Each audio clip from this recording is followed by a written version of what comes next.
The moonlight cast long shadows across the dusty streets of Ely, Nevada, as Josephine Gray clutched her books tightly to her chest, her footsteps echoing through the empty thoroughfare.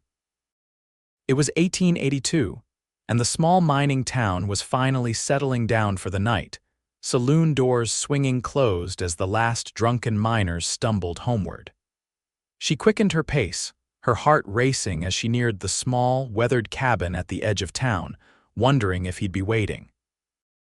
Josephine had arrived in Ely 3 months prior, a schoolteacher from Boston seeking independence and adventure in the vast Nevada landscape. At 22, she had left behind the suffocating propriety of her family's expectations, drawn to the wild promise of the West. What she found instead was a harsh reality of dust, danger, and men who viewed education as a frivolous pursuit, especially for women. The cabin door creaked as she pushed it open. A single lantern illuminated the humble interior, and there he was, Quincy Zane, the most feared cowboy in White Pine County, sitting awkwardly at the small table, his large, calloused hands folded before him. His dark eyes lifted to meet hers, a mixture of determination and embarrassment evident in his gaze. "Evening, Miss Gray," he said, his deep voice barely above a whisper. "Wasn't sure you'd come." Josephine set her books down, removing her shawl and hanging it on a peg by the door. "I gave you my word, Mr. Zane. We had an agreement." Quincy nodded, his shoulders relaxing slightly. At 30, he'd built a reputation as a formidable cattle driver and occasional hired gun. What nobody knew was that behind his fearsome exterior was a man who could not read a single word, a secret he'd guarded fiercely until desperation had driven him to seek help. "Did anyone follow you?" he asked, his eyes darting toward the window. "No," she replied, taking the seat across from him. "Though Mr. Peterson at the general store gave me a curious look when I purchased these primers." Quincy's jaw tightened. "Folks start talking, and your reputation, my reputation, is my concern, Mr. Zane," she interrupted, opening the first book. "Now, shall we continue where we left off yesterday?" The arrangement had begun a month ago, after Quincy had saved Josephine from a band of drunken miners who had cornered her outside the schoolhouse. In the aftermath, she discovered his secret when he couldn't read the wanted poster that bore a striking resemblance to one of the men who had harassed her. Recognizing his shame, she had proposed a trade reading lessons at night, in secret, in exchange for protection during her daily travels between the schoolhouse and her boarding room. Josephine placed her finger beneath the first word on the page. "Remember what we practiced," sounded out slowly. His brow furrowed in concentration. "See a T, cat," he managed, a flicker of pride crossing his weathered face. "Excellent," she encouraged, her smile genuine. "And the next." As Quincy struggled through the simple text, Josephine couldn't help but notice the contrast between his rugged appearance and the childlike vulnerability he displayed in these moments. His hands, which she had seen draw a pistol with lightning speed, now trembled slightly as they traced the letters on the page. The night wore on, the lantern casting warm shadows across the cabin wall as they worked through the primer. When Quincy successfully read an entire sentence without assistance, Josephine clapped her hands in delight. "I knew you could do it," she said, her eyes bright with pride. "You have a quick mind, Mr. Zane. You simply lack the opportunity to learn." A faint flush colored his tan cheeks. "My pa always said reading was for those who couldn't work with their hands. By the time I realized different, seemed too late to admit I didn't know how." Josephine's expression softened. "It's never too late to learn, Mr. Zane. Never." The clock on the mantel chimed midnight, startling them both. Josephine rose quickly, gathering her things. "I should return to my boarding house before Mrs. Hollister locks the door." Quincy stood as well, reaching for his hat. "I'll walk you back." "That isn't necessary, it is," he said firmly, his tone brooking no argument. "Ely may seem peaceful, but it ain't safe for a lady alone after dark." The night air had grown colder, and Josephine pulled her shawl tighter as they made their way through the sleeping town. Quincy walked slightly behind her, his eyes constantly scanning the shadows, one hand never straying far from the pistol at his hip. "Thank you," she said quietly as they approached the boarding house. "Not just for the escort, but for your efforts tonight. You're making remarkable progress." Quincy shifted uncomfortably. "It's me who should be thanking you, Miss Gray. Not many would take the time." Their eyes met briefly in the moonlight before Josephine looked away, suddenly aware of the impropriety of their situation. "Tomorrow night then, same time." "I'll be there," he promised, tipping his hat before melting into the darkness. As Josephine climbed the stairs to her room, she found herself wondering about the enigma that was Quincy Zane. The townsfolk feared him, whispered about his violent past. Yet she had glimpsed something different, a gentle determination, a hunger for knowledge that mirrored her own passion for teaching. She drifted off to sleep, thinking of his rare smile when he'd conquered a difficult word, and how it transformed his entire face from fearsome to almost handsome. The following morning dawned bright and clear. Josephine hurried through her breakfast, eager to reach the schoolhouse early to prepare the day's lessons. As she stepped outside, she was startled to find Quincy waiting by the gate, mounted on his chestnut stallion. "Mr. Zane," she acknowledged, glancing around to see if anyone had noticed his presence. "Is something wrong?" "Nothing's wrong," he replied, dismounting in one fluid motion. "Thought I'd escort you to the schoolhouse."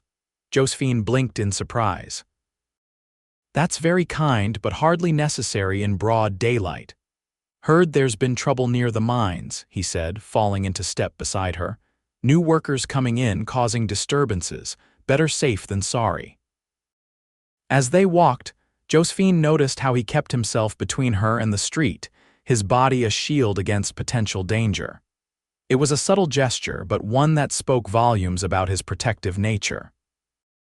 "The children are making progress with their multiplication tables," she said, attempting to fill the silence. Though young Billy Thompson remains convinced that numbers were invented solely to torture him. A ghost of a smile touched Quincy's lips. "Can't say I blame him. Those tables gave me fits too back when. Well, when I tried school for that 1 year." "You attended school?" she asked, genuinely curious. "For a spell when I was 7, before my ma died and pa moved us to the ranch. Never went back after that." The sadness in his voice touched something deep within Josephine. "I'm sorry, it must have been difficult losing your mother so young," Quincy shrugged, his expression closing off. "It was a long time ago." They reached the schoolhouse, and several children playing in the yard froze at the sight of the notorious Cowboy accompanying their teacher. Whispers immediately erupted among them. "Thank you for the escort, Mr. Zane," Josephine said formally, aware of the many curious eyes upon them. "It was most considerate." He tipped his hat, his face once again the impassive mask he showed to the world. "Madam." With that, he remounted his horse and rode away, leaving Josephine to face the barrage of questions from her excited pupils. "Miss Gray, was that really Quincy Zane?" "My pa says he's killed 20 men. Did he threaten you, Miss Gray?" Josephine clapped her hands sharply. "That's quite enough of that. Mr. Zane was simply being a gentleman and escorting me to school. Now, inside all of you, we have much to cover today." As the day progressed, Josephine found her thoughts repeatedly straying to Quincy. There was something deeply touching about a man so feared finding the courage to admit his vulnerability and seek help. It revealed a character that few in Ely had bothered to discover. When school dismissed for the day, Josephine was surprised to see Quincy leaning against a tree across the street, seemingly engrossed in whittling a piece of wood. As the last child departed, he crossed over, pocketing his knife. "Thought I'd see you safely to your boarding house," he said by way of greeting. "Again, Mr. Zane, people will talk." "Let them," he replied with unexpected fierceness. "Besides, I got something for you." He held out the small wooden figure he'd been carving, a delicate rose, each petal intricately detailed. Josephine took it, marveling at the craftsmanship. "It's beautiful, you're very talented." "My ma taught me," he said softly. "Said a man should know how to create beauty, not just destroy it." The walk back to the boarding house was filled with comfortable silence, broken occasionally by Josephine's observations about her students or Quincy's brief comments about the changing weather. It felt surprisingly natural, this routine they were establishing. At the boarding house steps, Josephine turned to face him. "Will I see you tonight for our lesson?" Quincy nodded. "Wouldn't miss it." There was a hesitation in his voice before he added, "Miss Gray, Josephine, I want you to know I appreciate what you're doing, means more than I can say." The use of her first name sent an unexpected warmth through her. "It's my pleasure, Quincy, truly." That evening's lesson was particularly productive. Quincy's determination was evident as he pushed through increasingly difficult texts. When frustration threatened to overwhelm him, Josephine gently guided him back, her patience unwavering. "You're a natural teacher," he observed as they took a brief break. "Those children are lucky to have you." Josephine smiled, pouring them each a cup of coffee. "Teaching has always been my calling. Even as a little girl, I would line up my dolls and give them lessons." "Why Ely?" Quincy asked, warming his hands around the mug. "Plenty of schools back east, I imagine. Safer ones too?" Josephine's expression turned contemplative. "I wanted adventure, I suppose, and independence. My father had arranged a marriage to the son of a business associate, a perfectly respectable match that would have resulted in a perfectly respectable life. And that wasn't what you wanted. I wanted to make my own choices," she said simply. "To see if I could stand on my own feet without the sheltering arms of family and society. When I saw the advertisement for a teacher in Ely, it seemed like providence." Quincy studied her over the rim of his mug. "Brave thing to do, coming out here alone." "Or foolish," she admitted with a small laugh. "There are days I question my decision, especially when I'm trying to explain the importance of grammar to children who may never leave Nevada." "Education's never wasted," Quincy said with surprising conviction. "Even if they stay, knowing more makes a person fuller somehow, least that's how I'm starting to feel." Josephine felt a rush of affection for this complex man. "That's exactly right. Knowledge opens doors, even if those doors are only in one's mind." Their lesson continued until late, and when it came time for Josephine to return to her boarding house, a heavy rain had begun to fall. Quincy immediately offered his coat, draping the warm leather around her shoulders despite her protests. "You'll catch your death," she objected as they stepped into the downpour. "Been rained on plenty," he replied, guiding her through the muddy streets, one hand protectively at the small of her back. By the time they reached the boarding house, both were thoroughly soaked. Josephine returned his coat, but Quincy insisted she keep it. "Return it tomorrow," he said, water dripping from his hat brim. "It's too wet for you to be going back and forth without protection." "Thank you," she said, suddenly aware of how close they were standing beneath the small overhang of the porch. For a moment, something unspoken passed between them, a current of feeling that had nothing to do with their arrangement. Quincy broke the spell, stepping back into the rain. "Good night, Josephine." "Good night, Quincy," she whispered, watching as he disappeared into the stormy darkness. The following weeks established a rhythm to their days. Each morning, Quincy would escort Josephine to the schoolhouse, sometimes bringing her small gifts, a wildflower, a particularly interesting rock, once even a book of poetry he'd purchased from a traveling salesman without revealing he could barely read it himself. In the evenings, they would meet at his cabin for reading lessons, their conversations growing deeper and more personal as trust developed between them. Josephine learned that Quincy's fearsome reputation was partly earned. He had indeed killed men, but only in self-defense or in protection of others. After his father's death, he'd worked as a ranch hand, eventually becoming a skilled cattleman before circumstances forced him into occasional bounty hunting to make ends meet. Quincy, in turn, discovered Josephine's deep love of literature, her dream of someday writing her own stories, and her conflicted feelings about the privileged upbringing she had left behind. He came to admire not just her beauty, but her fierce intelligence and unwavering principles. It was during one evening's lesson, as Quincy successfully read an entire page from Robinson Crusoe without assistance, that their relationship shifted irrevocably. In his excitement, he had impulsively taken Josephine's hand, squeezing it in gratitude. The touch lingered, neither willing to pull away first.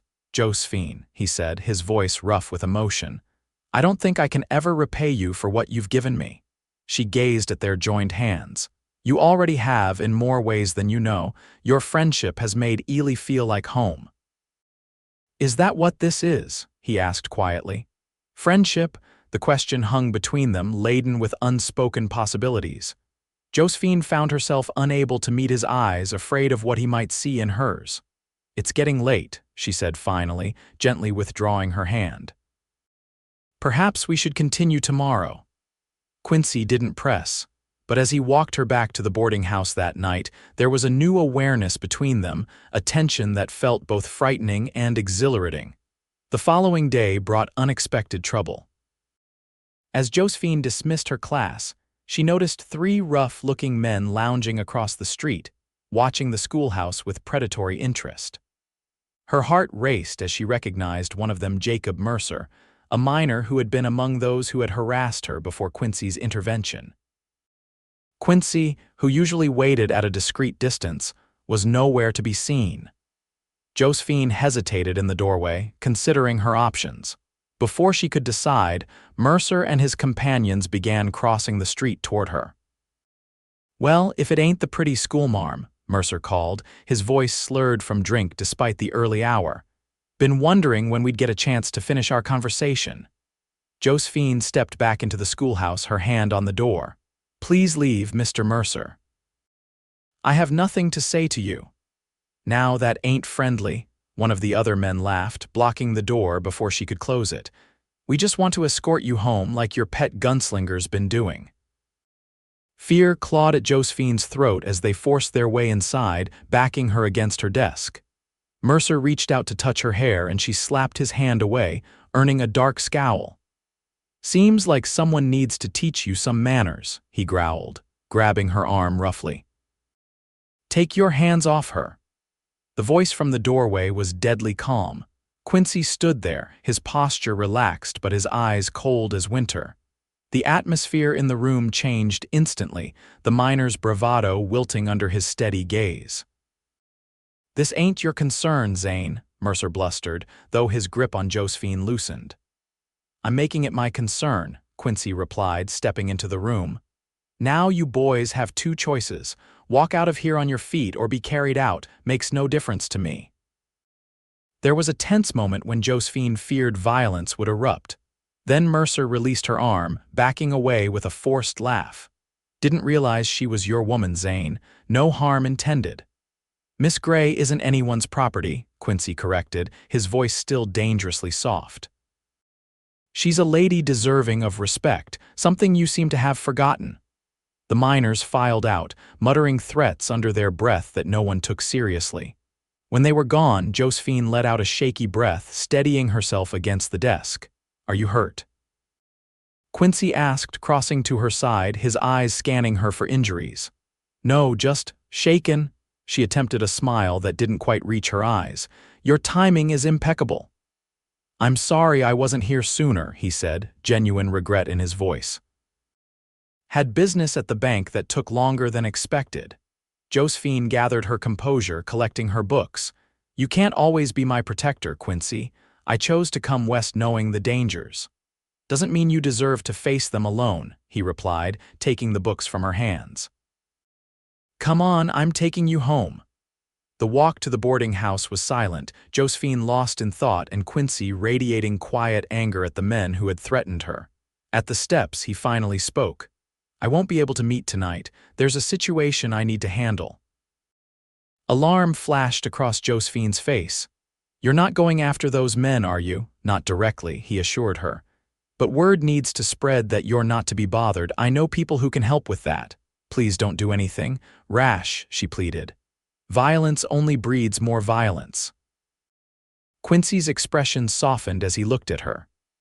I've lived by the gun long enough to know that's true. Trust me, Josephine, I'll handle this my way, but I won't let harm come to you. Something in his tone made her believe him. Tomorrow night, then, for our lesson. I'll be there, he promised, a hint of a smile touching his lips. Got to find out what happens to old Robinson after all. That night, alone in her room, Josephine found herself thinking about Quincy not as her student or protector, but as a man. A man whose rare smiles had begun to quicken her pulse, whose gentle strength had become something she relied upon more than she cared to admit. It was foolish, she knew. They came from different worlds, lived by different codes. And yet, there was something between them that transcended these differences, a connection that grew stronger with each passing day. The next morning, Josephine was surprised when Quincy didn't appear for their usual walk to the schoolhouse. Slightly concerned, she made her way alone, only to find an unexpected scene upon her arrival. Jacob Mercer and his companions were busily sweeping the schoolyard and repairing a broken step that had been a hazard for weeks. They worked with singular focus, not even pausing when Josephine approached. "Good morning, Miss Gray," Mercer said, tipping his hat respectfully, his manner entirely different from the previous day. "Hope you don't mind us fixing up a few things around your schoolhouse." Josephine stared in astonishment.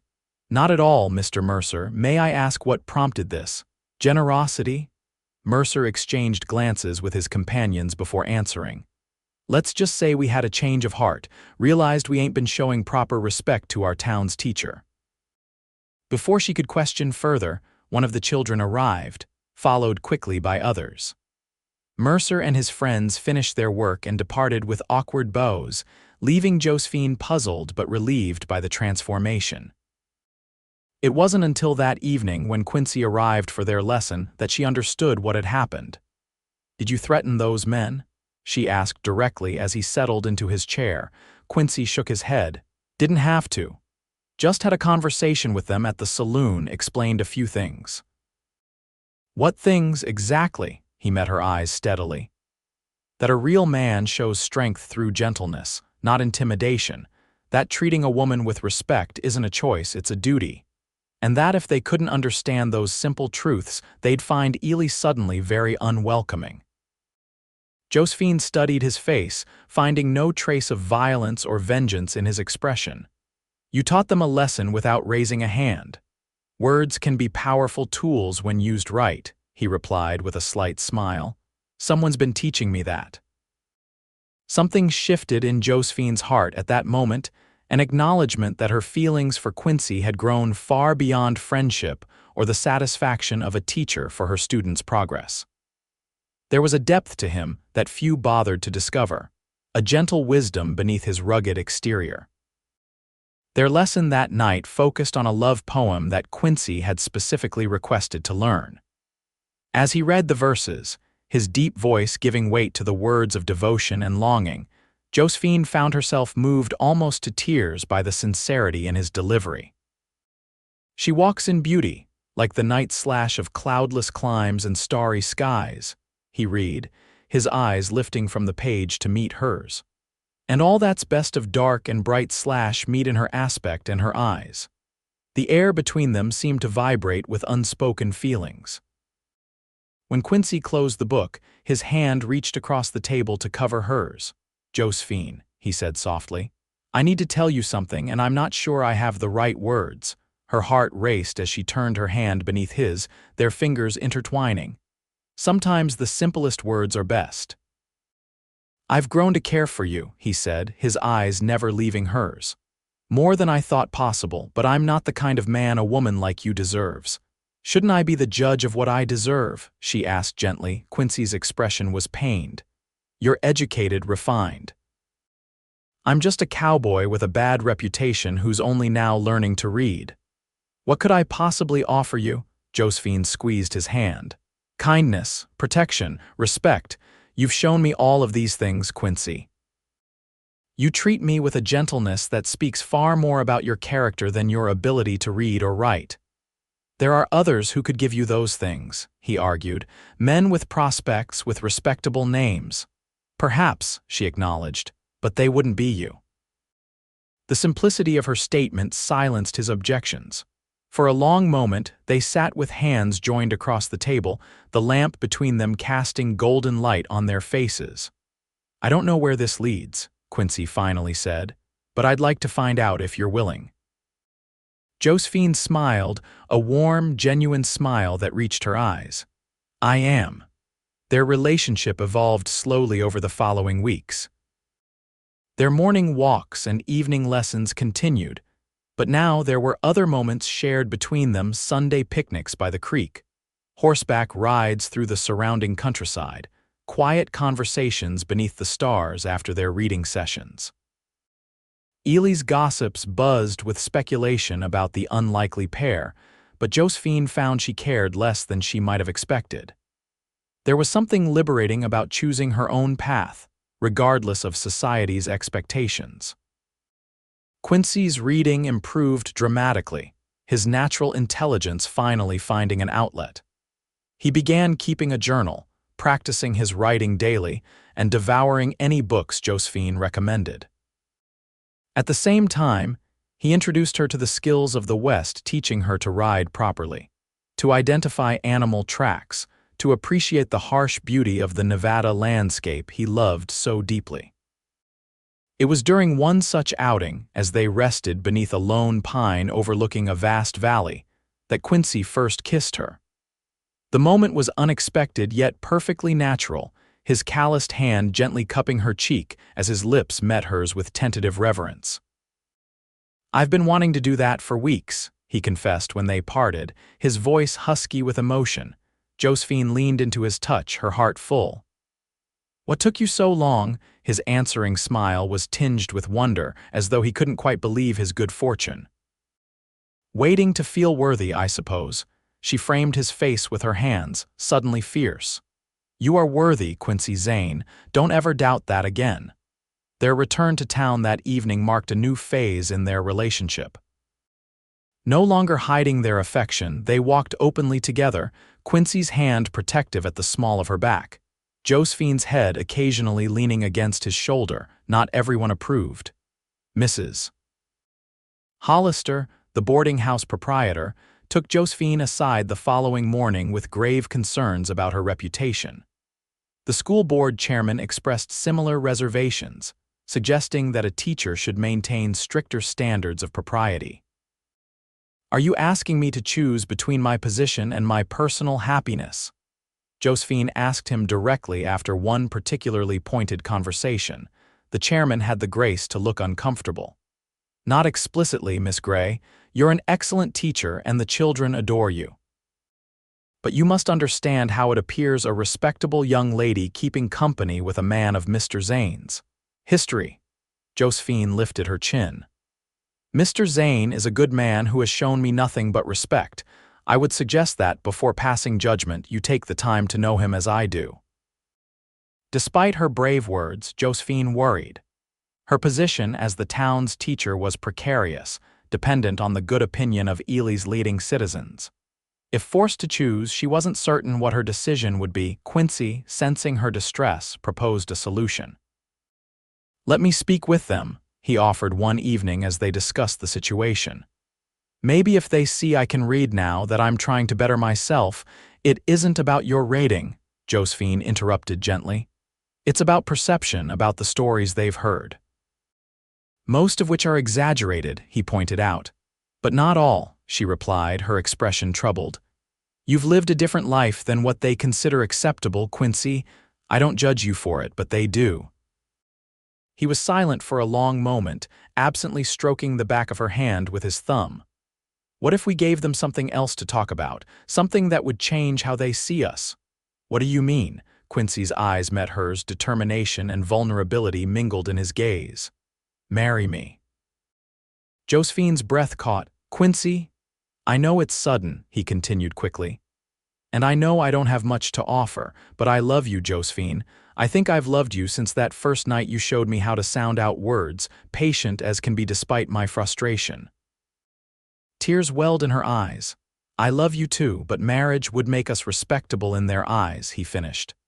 "A married teacher is one thing, and I promise you, Josephine, I'll spend every day trying to be worthy of you." You already are, she whispered, leaning forward to kiss him softly. Yes, Quincy, yes, I'll marry you. Their engagement announcement sent ripples through Ely. To Josephine's surprise, the reaction was not entirely negative. Several of her students' parents expressed genuine happiness for her, and even Mrs. Hollister grudgingly admitted that Quincy had always been unfailingly polite in her establishment. The school board, after initial resistance, agreed that a married teacher was acceptable, provided her husband maintained a respectable standing in the community. This condition prompted Quincy to make several significant changes in his life. He sold his cabin and purchased a small ranch just outside town, using savings he'd accumulated over years of careful living. The property needed work, but it had potential good water, decent grazing land, and a sturdy house that, with some repairs, would make a comfortable home. More surprisingly, he accepted a position as deputy to Ely's aging sheriff. His reputation, which had once been a liability, became an asset in this role. Few troublemakers were willing to challenge Quincy Zane's authority, and his fair but firm handling of disputes quickly earned him respect from previously skeptical townspeople. "You found your calling," Josephine observed one evening as they sat on the porch of what would soon be their home, watching the sunset paint the distant mountains gold and crimson.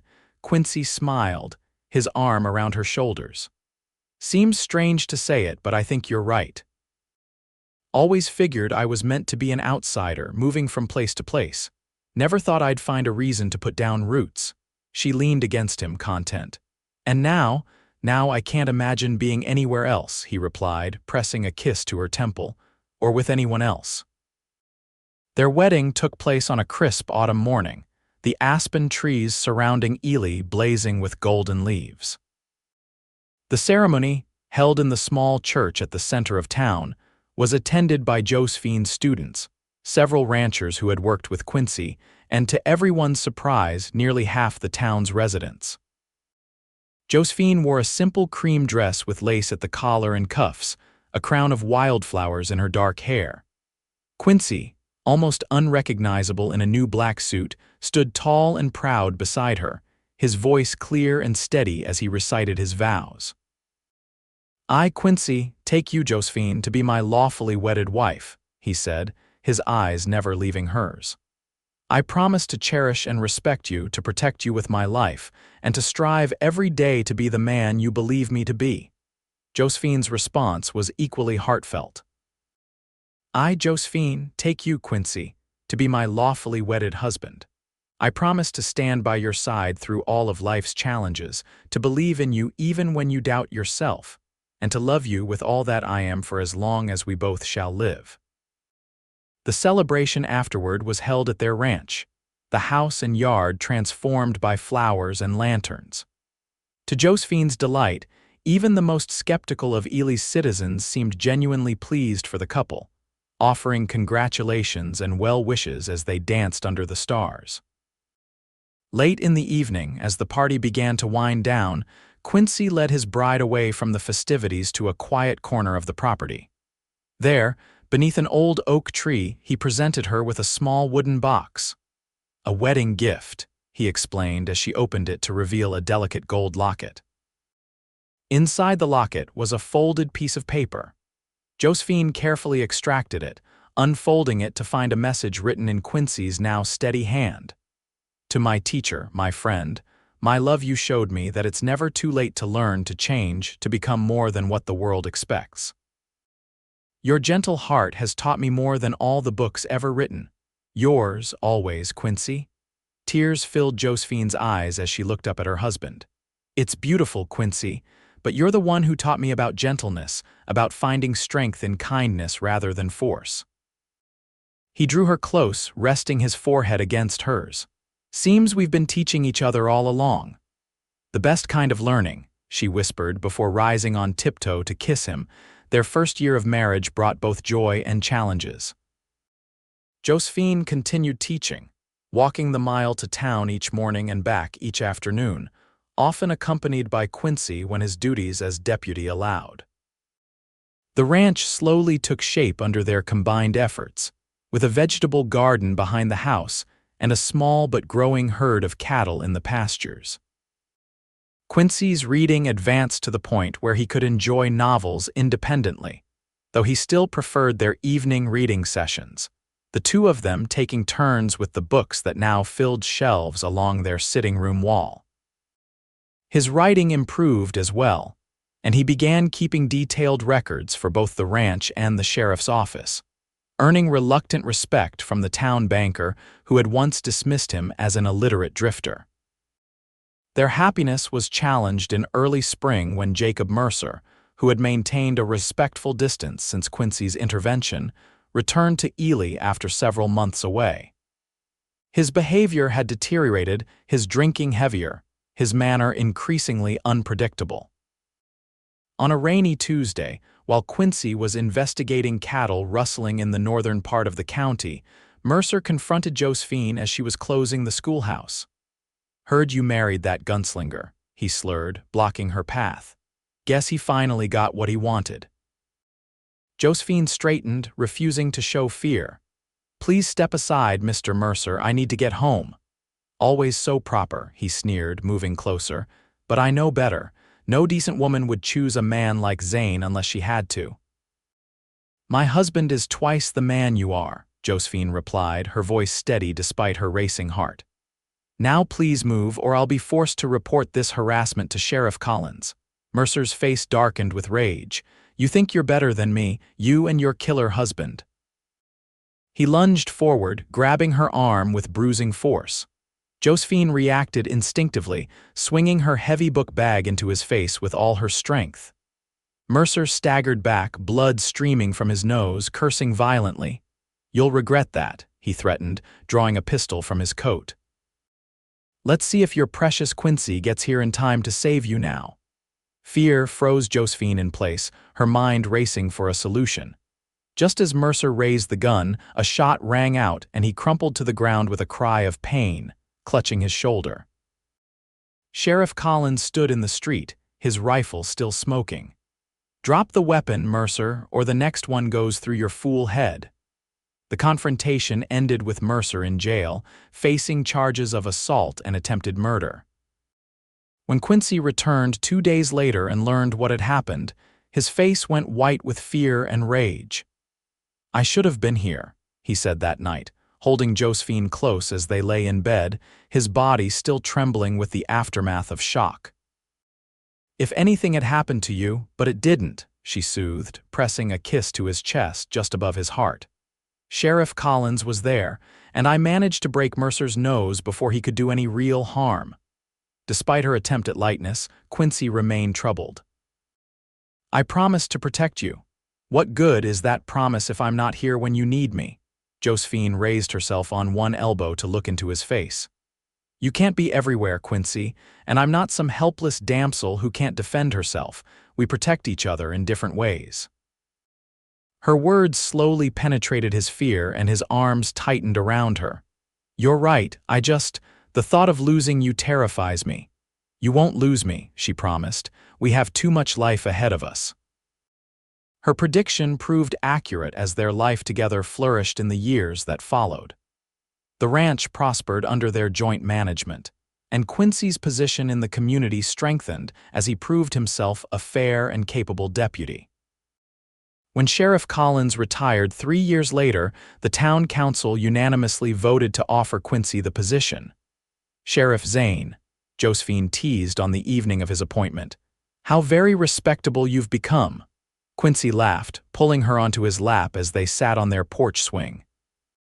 "All you're doing, Mrs. Zane, you've made me almost presentable." "I prefer you slightly unpresentable," she whispered, her lips brushing his ear, "especially in private." Their intimate life had been a revelation to both of them, Josephine discovering passion she had never imagined during her proper Boston upbringing, and Quincy learning the profound difference between physical acts and true lovemaking. They explored each other with the same dedication they had brought to their initial teacher-student relationship, learning what pleased, what soothed, what ignited desire. It was after one such passionate evening, as they lay tangled together in the moonlight streaming through their bedroom window, that Josephine shared her suspicion. "I think we may have created something more than just memories tonight," she said softly, guiding his hand to rest on her still flat stomach. Quincy's eyes widened with wonder and a touch of fear. "A baby, are you certain?" "Not entirely," she admitted. "But I've missed my monthly course twice now, and I feel different, happy but strange." The mix of emotions that crossed his face, joy, terror, pride, uncertainty, made Josephine love him even more deeply. This was a man who had faced gunfights without flinching, yet the prospect of fatherhood left him beautifully vulnerable. "I don't know the first thing about being a father," he confessed, his voice rough with emotion. "My own wasn't exactly a model to follow." Josephine touched his cheek tenderly. "You know how to love, Quincy, how to protect without smothering, how to be gentle when it matters most. That's what our child will need." "Our child," he repeated, the words sounding like a prayer on his lips. Slowly, he leaned down to press a kiss to her stomach, his large hand spanning its width protectively. "I'll try to be worthy of you both." The pregnancy was confirmed by the town's doctor the following week, and the news spread quickly through Ely. The community that had once viewed their union with skepticism now celebrated the impending arrival of the sheriff and schoolteacher's child as a blessing for the entire town. Josephine continued teaching until her condition became too obvious to ignore, at which point the school board reluctantly granted her leave, with the understanding that she could return when the baby was old enough to be left with a suitable caretaker. As her body changed, Quincy's tenderness toward her increased. He would read to her in the evenings as she rested, her swollen feet in his lap receiving gentle massages. He took over more of the household tasks without being asked, ensuring she didn't strain herself. Most touching was the cradle he crafted by hand, working on it in secret hours before presenting it to her. The wood sanded to silken smoothness and carved with delicate patterns of stars and flowers. "It's perfect," Josephine breathed, running her fingers over the detailed workmanship. "Our baby will sleep beautifully here." Quincy's smile was tinged with nervousness. "There's something else." He retrieved a small book from behind his back, offering it to her with almost shy pride. The handmade volume contained illustrated stories he had written himself, simple tales of brave horses, clever rabbits, and kind wolves who protected their packs. The final page held a message. "For our child, from a father who learned to read because of love and a mother who teaches with her whole heart." Josephine couldn't speak through her tears, but her embrace conveyed everything words could not. Their son was born on a crisp fall day, arriving after a long and difficult labor that left Quincy pacing anxiously outside the bedroom, admitted only when the doctor announced that both mother and child were safe. The moment Josephine placed the tiny bundle in his arms, his face transformed with a love so profound, it seemed to illuminate him from within. "He's perfect," Quincy whispered, one finger gently tracing the baby's delicate features. "Just like his mother." They named him William, after Josephine's grandfather, with Thomas as a middle name to honor the teacher who had once shown kindness to a young Quincy during his brief school attendance. Parenthood brought new dimensions to their relationship. Josephine discovered depths of patience she hadn't known she possessed during sleepless nights with a colicky infant.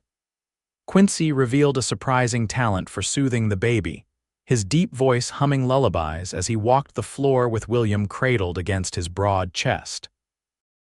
"He looks at you like you hung the moon," Josephine observed one evening as Quincy rocked their son, who gazed up at his father with complete trust. "Probably wondering how he got such an ugly old cowboy for a daddy," Quincy joked, though his eyes betrayed how deeply he treasured that trusting gaze. "Or recognizing the good man who will teach him everything important," she countered, coming to stand beside them, her hand resting on Quincy's shoulder. As William grew from infant to toddler, the love between Quincy and Josephine deepened and matured.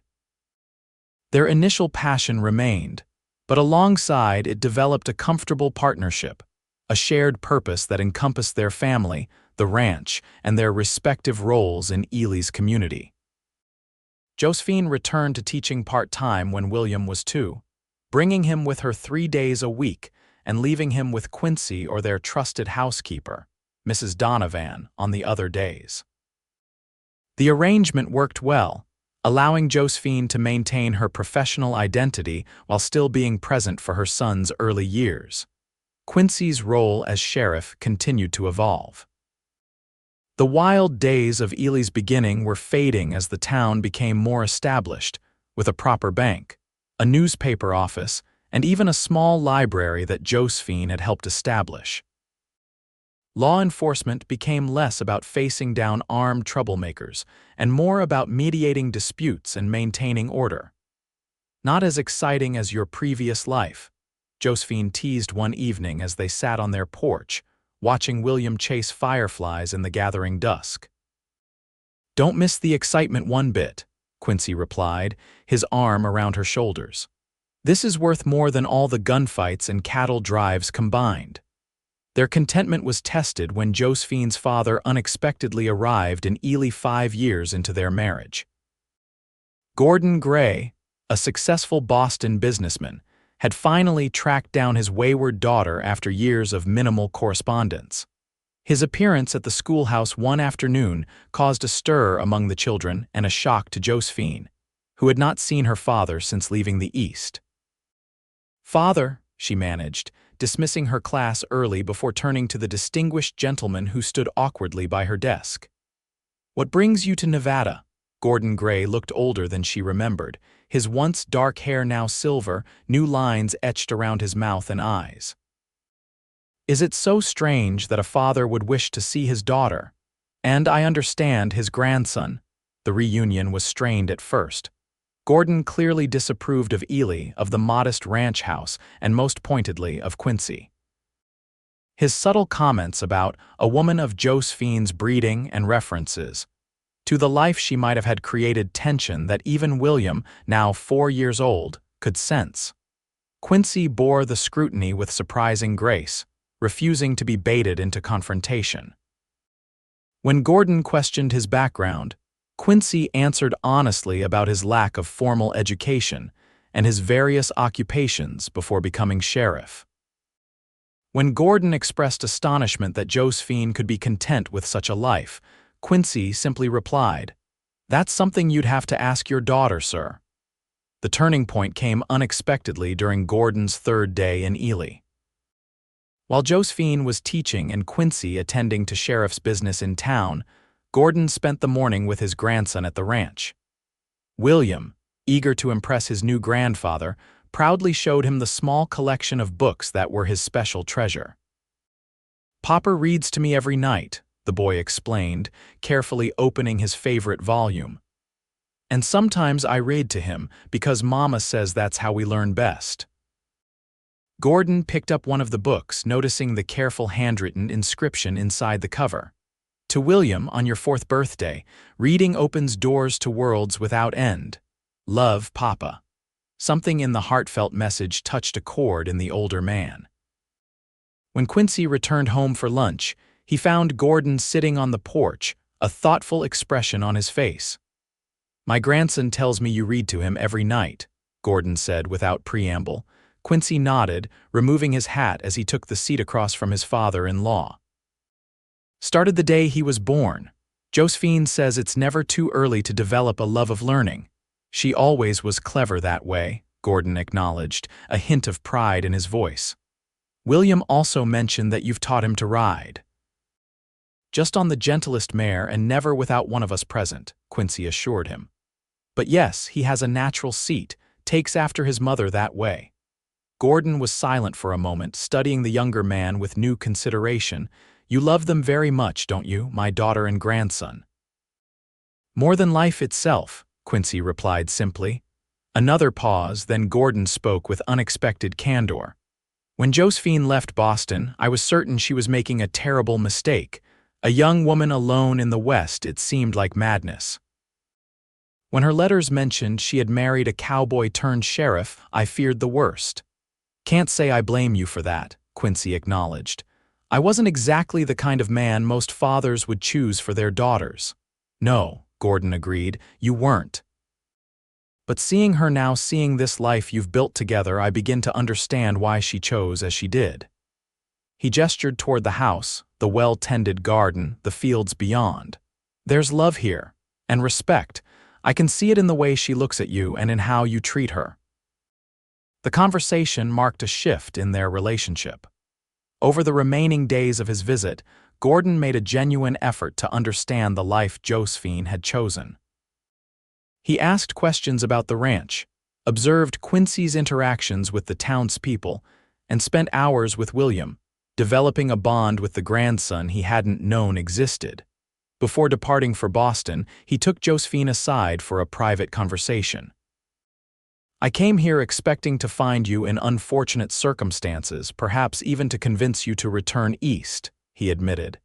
Instead, I find you happier than I've ever seen you. Tears welled in Josephine's eyes. I am happy, Father. I've found my place in the world with a man who values me for exactly who I am. Gordon nodded, his own eyes suspiciously bright. Your mother would have been proud of you, my dear. Not for marrying a sheriff or living in Nevada, those things would have horrified her, truth be told, but for having the courage to follow your heart and build a life of meaning. He turned to Quincy, extending his hand. Take care of them, Sheriff Zane. And perhaps consider bringing your family to Boston someday. I'd like the opportunity to know my grandson better and to show my daughter that I've finally learned to respect her choices. The visit ended with promises of future correspondence and an open invitation to the Gray home in Boston. As the stagecoach carrying Gordon disappeared down the road, Quincy put his arm around Josephine's waist. Well, that went better than expected, he observed with a slight smile. Only threatened to shoot me once, and I'm pretty sure he didn't mean it. Josephine laughed through her tears. He likes you, though he'd never admit it directly. I saw him watching you with William. He recognizes what kind of father you are. Quincy's expression grew serious. The kind I never had myself. The kind who stays, who teaches, who loves without conditions. Exactly, she whispered, leaning into his embrace. The very best kind. Life continued its steady rhythm in the years that followed. William grew into a bright, curious boy who inherited his mother's love of learning and his father's natural horsemanship.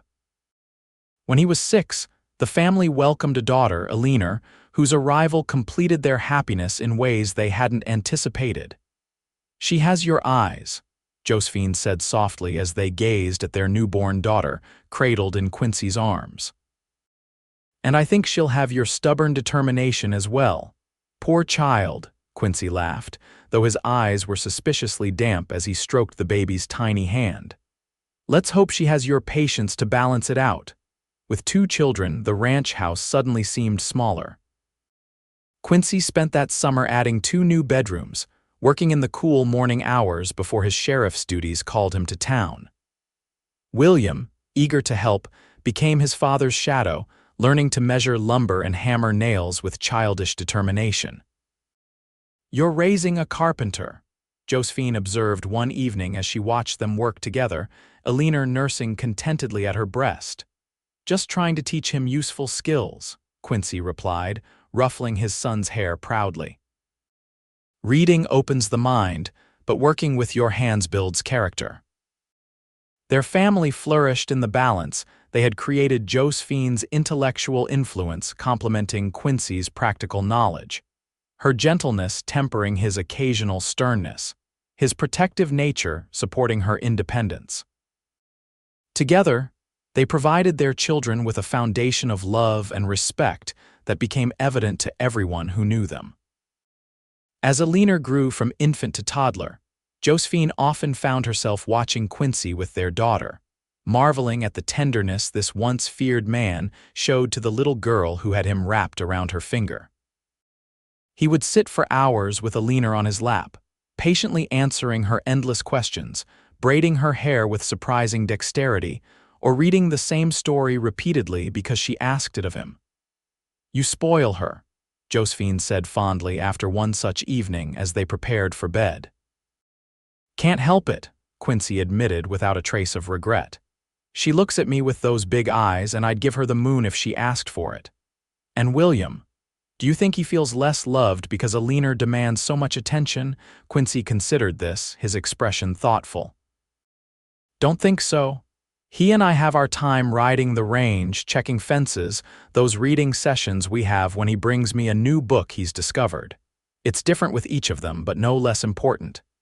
His insight touched Josephine deeply. This man, who had once believed himself unworthy of love, now understood its complexities with remarkable clarity. You've come so far from that cowboy who couldn't read his own name, she said, coming to sit beside him on the edge of their bed. Do you ever think about how much has changed? Quincy drew her close, his arms strong and secure around her. Every day, still can't quite believe this is my life. Sometimes you, the children, this home we've built, feels like more than I deserve. It's exactly what you deserve, Josephine corrected him gently. What we both deserve. A life built on respect and kindness, on learning and growing together. As their 10th wedding anniversary approached, Ely had changed considerably from the rough mining town where they had first met. The railroad now connected it to larger cities, bringing new residents and opportunities. The one-room schoolhouse had expanded to 3 classrooms, with Josephine serving as head teacher. Quincy's role as sheriff had evolved into a position of community leadership, his opinion sought on matters ranging from town development to disputes between neighboring ranches. To celebrate their anniversary, they planned a rare trip away from home a week in San Francisco, leaving the children in Mrs. Donovan's capable care. It would be their first significant time alone together since Alina's birth 3 years earlier. The journey was an adventure in itself, the train cutting through magnificent landscapes neither had seen before. San Francisco dazzled them with its hills and harbor, its cosmopolitan atmosphere, a stark contrast to Ely's frontier simplicity. In this new environment, Josephine observed yet another side of Quincy, emerging a confident, worldly man who navigated the city with surprising ease, who engaged in thoughtful conversation with merchants and fellow hotel guests, who escorted her to restaurants and theaters with the bearing of a gentleman born to privilege rather than the rugged individualism of the West.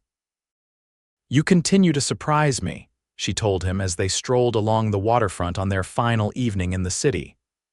Just when I think I know everything about you, I discover something new, Quincy smiled, squeezing her hand.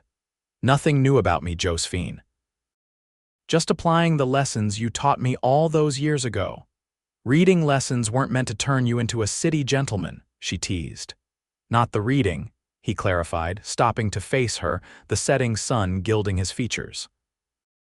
The belief that I could be more than what circumstance had made me, that's the real lesson you taught me. Josephine reached up to touch his face, her heart full. And what about the lesson you taught me, about deserving gentleness?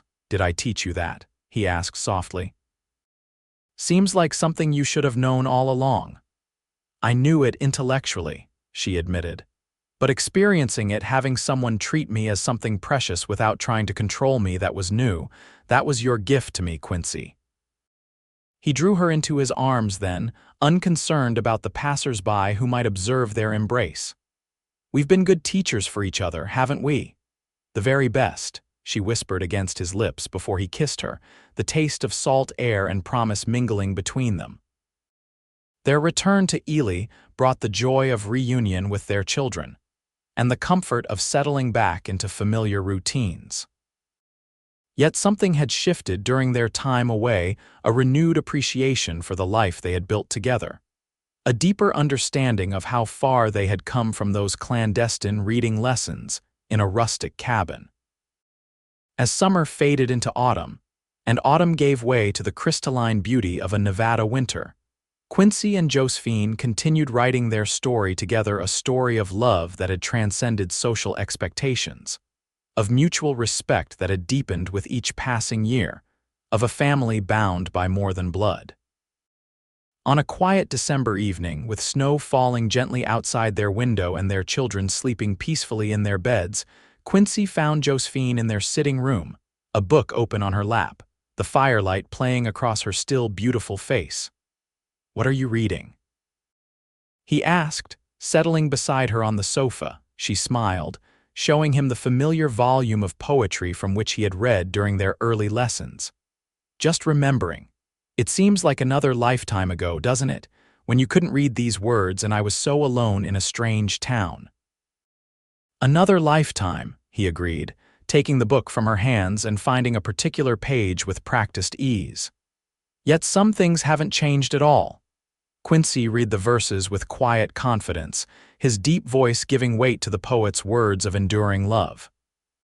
When he finished, he closed the book and set it aside, taking both of Josephine's hands in his. "Thank you," he said simply. "For what?" "For taking a chance on a rough cowboy who couldn't read, for believing I could be more, for building this life with me." Josephine leaned forward to press her forehead against his, their breaths mingling in the intimate space between them. "Thank you for showing me what real strength looks like, for treating me with gentleness without thinking it makes you weak, for being the man I always knew you could be." Outside, the snow continued to fall, wrapping their home in a blanket of hushed white.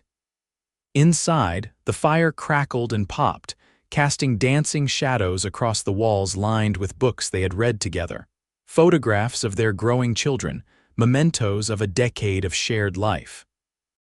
"I love you, Josephine," Quincy whispered, the words as heartfelt now as the first time he had spoken them. "And I love you," she replied, her hands tightening around his. "Always." In the quiet of their home, surrounded by the life they had created through love and learning, they held each other close, the schoolteacher who had taught a cowboy to read by night, and the man who had taught her she deserved gentleness by day. Two souls who had found in each other not just passion or companionship, but a perfect partnership of heart and mind that would sustain them through all the chapters yet to come.